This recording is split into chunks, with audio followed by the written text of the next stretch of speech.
চলে এলাম পৃথিবীর সপ্তম ধনী দেশে। ভাই শীতের শীতের ঠেলায় পাগল হয়ে গেছি। বোর্ডিং পাস পাওয়া যায় না টাইম মতো না গেলে। একটা ট্রিক্স দেখা যাক। বলে দিলে বেটার হয়।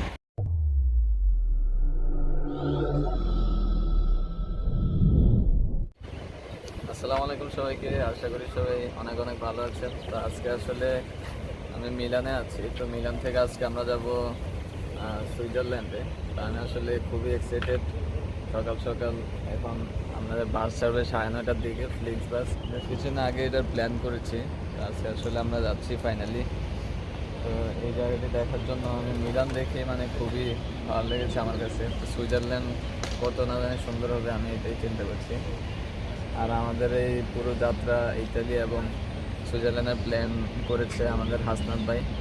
তো আমাদের সাথে উনিও যাচ্ছে। হ্যালো, আজকে আমরা সুইজারল্যান্ড যাচ্ছি ইনশাল্লাহ। যদিও ঠান্ডাটা অনেক বেশি, রাতে ঘুম ঠিক মতো হয় নাই। আশা করি ট্রিপটা এনজয় হবে ইনশাল্লাহ। এই সবচেয়ে সুন্দর দেশগুলোর মধ্যে একটি, মানে আসলে এটা দেখবো। স্বপ্ন না সুইজারল্যান্ড মানুষের অনেক বড় একটা স্বপ্ন থাকে। ভাই, আমার আজকে- কাশ্মীর যাওয়ার খুব ইচ্ছা ছিল, কিন্তু কাশ্মীর যাই নাই। আল্লাহ আমার সুইজারল্যান্ড নিতেছে, এটাই অনেক। এই যে আমাদের বাস মানে কাইন্ড অফ এরকম ফ্লিক্স বাস এগুলোতে করে যাব। ধুমপাগুলো বাস স্টেশন আছে, এখান থেকে আমরা এখান থেকে- সুইজারল্যান্ডের লুগানোতে যাব। এখান থেকে ভাড়া পড়ছে €8.90, যা বাংলাদেশি টাকার মধ্যে 1200-1300 টাকার মতো। খুবই একদম চিপ। কাশ্মীর যাওয়ার চেয়ে সুইজারল্যান্ড যাওয়া কস্ট ইফেক্টিভ। আর কিছুক্ষণের মধ্যে আমাদের বাস চলে আসবে, আমরা যাব। তো আসলে এখানে মোটামুটি একটু শীত পড়েছে, বেশ কিছুক্ষণ ধরে আমরা এখানে অপেক্ষা করছি। একটা ট্রিক্স দেখা যাক। বলে দিলে বেটার হয়। কয়েকটা ভুল থেকে আমরা শিখছি। লাইক আমরা তো আসছি রায়ানএয়ারে। রায়ানএয়ার হচ্ছে ওয়ান কাইন্ড অফ এখানকার লোকাল প্লেন। মানে লোকাল প্লেন বলতে প্লেন হিসাবে ভালো, কিন্তু খুব কস্ট ইফেক্টিভ। মানে আপনার 13-14 ইউরোর মধ্যে ওয়ান ওয়ে টিকিট পাওয়া যায়। বাট এখানে একটা ব্যাপার আছে, যেহেতু এটা খুবই কস্ট ইফেক্টিভ একটা প্লেন জার্নি, তো ওরা খুব কম খরচে দেয়। বাট প্রবলেম হচ্ছে যদি আপনি কোনো ভুল করেন, লাইক কীরকম, যে আপনি বোর্ডিং পাসটা কালেক্ট করেন নাই, মানে চেক ইনটা করেন নাই, আপনি একদিন আগে অনলাইন চেক ইন করেন নাই, সেই ক্ষেত্রে একটা প্রবলেম ফেস করা লাগে। বোর্ডিং পাস পাওয়া যায় না টাইম মতো না গেলে। তো সেটার জন্য আবার ফি গুনতে হয়। আবার হচ্ছে দেখা গেছে যে স্মল ব্যাগের চেয়ে বেশি একটু বড় ব্যাগ নিলে বা একটু ওজনে বেশি নিলে সেটার জন্য আবার এক্সট্রা খরচ করতে হয়। সেই এক্সট্রা খরচটা অনেক অনেক বলতে হলো গিয়ে 50-60 ইউরোর মতো। যেখানে আমরা টিকিটটা যাচ্ছি লোকে 13-14 ইউরোতে ওয়ান ওয়ে, সেখানে 50-60 ইউরো দিয়ে ইটালি 3-4 বার যাওয়া আসা করা যায়। তো ব্যাপারটা হচ্ছে রায়ান এয়ারে কোথাও প্লেন জার্নি করলে সেইখানে খুবই কস্ট ইফেক্টিভ পড়ে। বাট সেখানে ট্রিক্স হচ্ছে একটাই, টাইম মতো সব কিছু মেনটেন করতে হবে। এবং এই যে ফ্লিক্স বাস যেটা দিয়ে আমরা সুইজারল্যান্ড যাইতেছি, এই সুইজারল্যান্ডের বাসেও ঠিক সেম অবস্থা। খুব কম খরচে যাওয়া যায়, বাংলাদেশি টাকায় 1100 থেকে 1200 টাকার মধ্যে। কিন্তু ওই স্মল ব্যাগের চেয়ে বড় ব্যাগ, মানে বাজেট ট্রিপ না করে যদি বড় ব্যাগ ট্যাগ নিয়ে যাওয়া হয়, এটা কস্ট ইফেক্টিভ না। A few moments later. আমাদের বাস চলে এলো।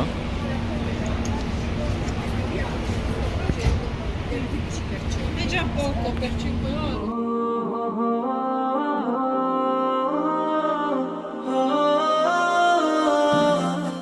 এখন আমরা আশেপাশে সুন্দর পাহাড় পর্বত দেখতে দেখতে যাচ্ছি লোগানোর দিকে। ভাই আছে পিছনে, যে আর হয়তো 1 ঘন্টার মতো লাগবে। আর আমার পাশে একজন আছে, তিনি জার্মানের একজন স্কুল শিক্ষক। তো খুব ভালো লাগছে। তোমাকে ডেকে ডেকে কাটে প্রহর, নিশি কেটে জেগে ওঠে স্নিগ্ধ ভোর। মৃদু সমীর তুমি, মনের জমিনে তুমি, তোমার জিকিরে পৃথিবী মুখর। আমি তোমার প্রেমে হয়েছি বিভোর, তোমার মায়ায় হয়েছি বিভোর। আমি তোমার প্রেমে হয়েছি বিভোর, তোমার মায়ায় হয়েছি বিভোর।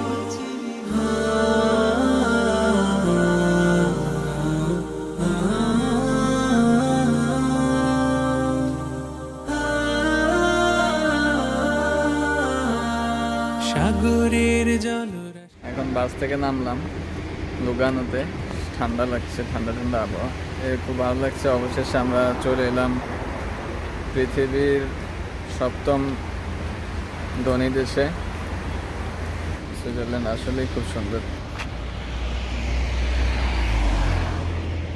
আসলে মিলান দেখে যতটুকু ভালো লেগেছিল, আমি ভেবেছিলাম সুইজারল্যান্ড হয়তো এর থেকে একটু সুন্দর হবে, কিন্তু আসলে এখানে এসে দেখছি মানে মনে হচ্ছে যে মিলান থেকে এটা অনেক গুণ বেশি সুন্দর।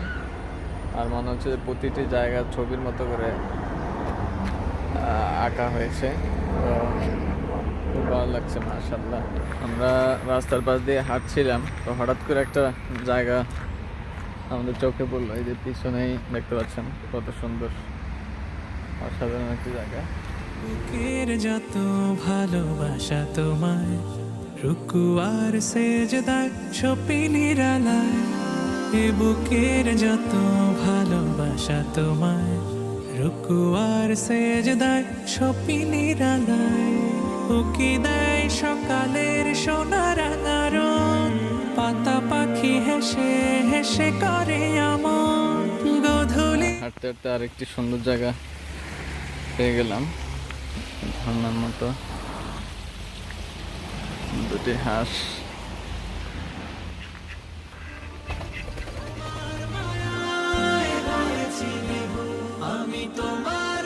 জায়গাটা দেখে আমার আসলে সিকিমের কথা মনে পড়ে গেল। সিকিমে আসলে এরকম অনেকগুলো বিল্ডিং থাকে নিচের দিকে, আর এটা আসলে অনেক বিশাল একটা পাহাড়। পাহাড়ের উপরে দিয়ে আপনার রাস্তা, খুব সুন্দর। অ্যাপার্টমেন্ট। আমরা এখন যেখানে যাচ্ছি ওখানে আসলে অনেকগুলো প্লেস আছে, খুব সুন্দর সুন্দর, একসাথে সবগুলো দেখতে পারবো। খুব সুন্দর, অসাধারণ। মিলানের মতো এখানে আসলে এই ফুল গাছগুলো লাগানো হয়েছে, যার ফলে ফুলের গ্রান সবসময় আমাদের নাকে আসছে। বেশ নিরিবিলি একটা পরিবেশ। আমরা যাচ্ছি একদম এখানে যে সামনে একটা সাগর আছে, ওটার কাছে যাচ্ছে, একটা সুন্দর লেক আছে ওখানে, ওটার পাশে যাচ্ছি।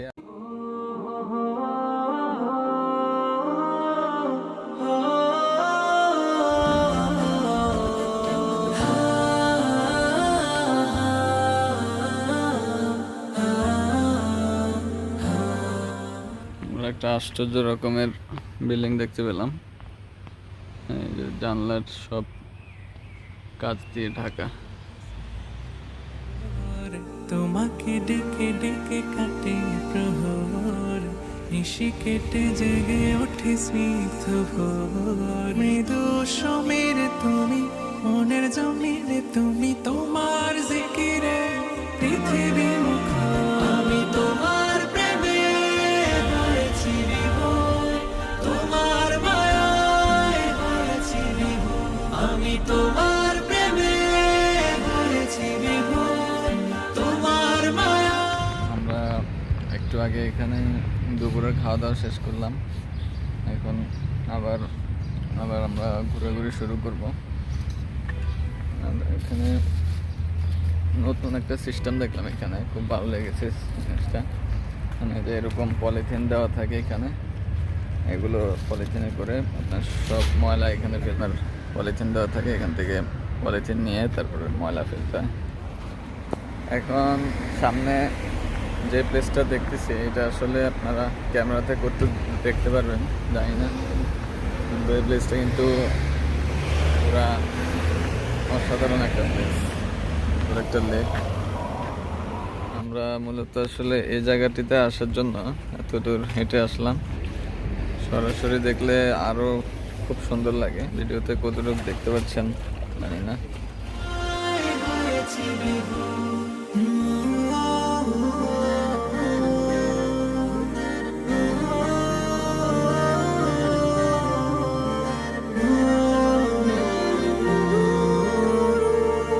এ বুকের যত ভালোবাসা তোমার, রুকু আর সেজদায় ছপি নিরালায়। আমরা এখন সুইজারল্যান্ডের একটি হসপিটালের দিকে আসলাম। এখানে একটা সমস্যা হচ্ছে আপনার এখানের ইংলিশে যারা শুধু ইংলিশ জানে, এখানে সমস্যা হচ্ছে ইতালি এবং সুইজারল্যান্ডের দোনো জায়গাতেই আপনার সব কিছু ওদের ভাষাতে লেখা। এখানে আপনি একটা রাস্তায় কিছু দেখতে যাবেন, বুঝবেন না কিছুই। আর এই যে এখানে রিজার্ভাটো পিএস কি লেখা, এই যে এখানে লেখাটা বুঝবেন না কিছুই। সারাদিন প্রচুর পরিমাণে ঘুরেছি, তো এখন হচ্ছে রাত হয়ে গেল। রাতেরবেলায় সুইজারল্যান্ডটা অন্যরকম সুন্দর। এই যে আমার সামনে দেখতে পাচ্ছেন পাহাড়, পাহাড়ের ওখানে এখানে ঘরগুলিতে আলো জ্বলছে। আর এ হচ্ছে সুইজারল্যান্ড, খুব সুন্দর। সবাই জানে যে সুইজারল্যান্ড আসলে চকলেট এবং ঘড়ির জন্য বিখ্যাত। আসলে ভেবেছিলাম যে এখানে আপনার ইউরো দিয়ে হয়তো কিছুই কেনা যাবে না, কিন্তু আপনার একটা সুপার শপে ঢুকে যখন জিজ্ঞেস করলাম, তো তারা বললো যে না, ইউরো দিয়েও কিনা যাবে। পরে আসলে একটা চকলেট কিনে ফেললাম। এটা আসলে বেশ মজাদার। এই যে এটা হচ্ছে সুইস চকলেট। এটা কম হইলেও দোস্ত তো লাগে, বেশি হইলে আরো। চকলেট আসলে খুবই মজা। এই যে সেই চকলেট। আরেকটা চকলেট নিয়েছি, এটা আমরা মালটা যে এটা বাইবাজার সহ এটা সবাই খাবো চকলেটটা। আর এই যে আসনাদ ভাই শীতে বসে আছে এখানে, চকলেট খাচ্ছে আমার সাথে। ভাই শীতের শীতের ঠেলায় পাগল হয়ে গেছি। ভুলবশত আমরা মাফলারই নাই, তাই না? শার্ট গায়ে গলা দিয়ে আছে, কিচ্ছু করার নাই ভাই। ভাই শার্ট গায়ে দিয়ে আছে, এই যে অবস্থা। রাতের বেলা হাঁটছি। আসলে একটা শহর আসলে কি পরিমাণ নিট অ্যান্ড ক্লিন হতে পারে, আর কি পরিমাণ মানে যেদিকে তাকাবেন সব দিকে নিট অ্যান্ড ক্লিন, খুব সুন্দর। মানে ওটা দেখতে হলে আপনাকে অবশ্যই সুইজারল্যান্ডে আসতে হবে। সুইজারল্যান্ড সম্পর্কে যদি বলতে চাই, আসলেই মানে দেশটা একটা আপনার স্বপ্নের দেশ। সবারই একটা স্বপ্ন থাকে একদিন এই দেশে আসবে। আসলে খুব সুন্দর, অসাধারণ লেগেছে আমার কাছে। আমার আজকের দিনটা আমার মনে থাকবে সবসময়। আগামীকাল সকালে আমরা চলে যাচ্ছি সুইজারল্যান্ড থেকে। সবাই ভালো থাকবেন, সুস্থ থাকবেন, আর চ্যানেলটিতে সাবস্ক্রাইব করে দিবেন। Good bye.